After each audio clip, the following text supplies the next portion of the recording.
Hello, Book Nook fans. This week I have a biography review for you.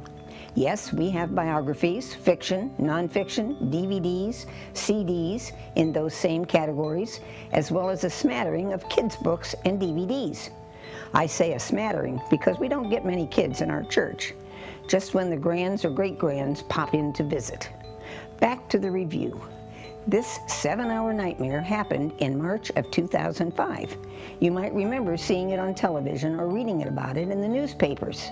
Ashley Smith, 27, widowed mother of a 6-year-old daughter, was taken hostage by Brian Nichols, who had just allegedly shot to death a judge, a court reporter, a deputy, and a federal agent. When Ashley returned home about 2 a.m. after a cigarette run, Nichols followed her into her apartment. Nichols had a gun in her face, her arm wrenched behind her as he shoved her inside. He immediately locked the door and asked her why she screamed. He told her to shut up, stop screaming. If you stop screaming, I won't hurt you. Just shut up, shut up. Thus began the next 7 hours, not knowing if Nichols was going to kill her, rape her, or what. During the course of Ashley's story, the reader finds out Ashley has been addicted to dope. Her husband had been knifed in a fight and died, and because of her addiction, she's lost custody of her child. Flunking rehabilitation more than once and had spent time in a mental hospital, Ashley was a mess. Later, while in psychosis, she decided to test God. A voice said to her, "Let go, let God." She thought God was telling her to let go of the steering wheel. Her thinking was, if you're really God, then I can let go and nothing's going to happen. You're going to drive the car for me. Ashley woke up in a trauma unit at the hospital. She had both arms broken, 3 broken ribs, and a severed pancreas.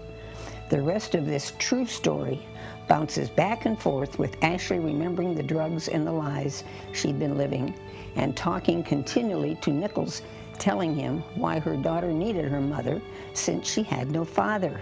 She thought if she could get Nichols to feel her own sorrow at the choices she had made, perhaps she could get him to see why he needed to pay for his choices and give himself up.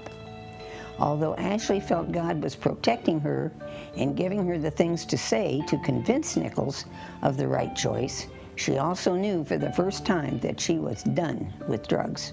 She kept talking to Nichols, emphasizing again and again that he had to pay for what he had done, just like she was paying for her decisions by not having custody of her daughter.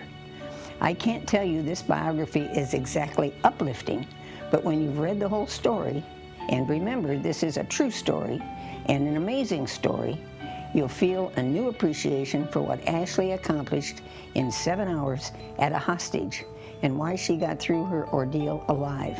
To her, it was a miracle, one she couldn't have done alone. I believe you'll think about it long after you've read it. You can find this book in the biography section under SMI. We have a lot more biographies from historical people, political people, sports people, even on Paul Harvey. Thank you for tuning in to today's episode of Book Nook.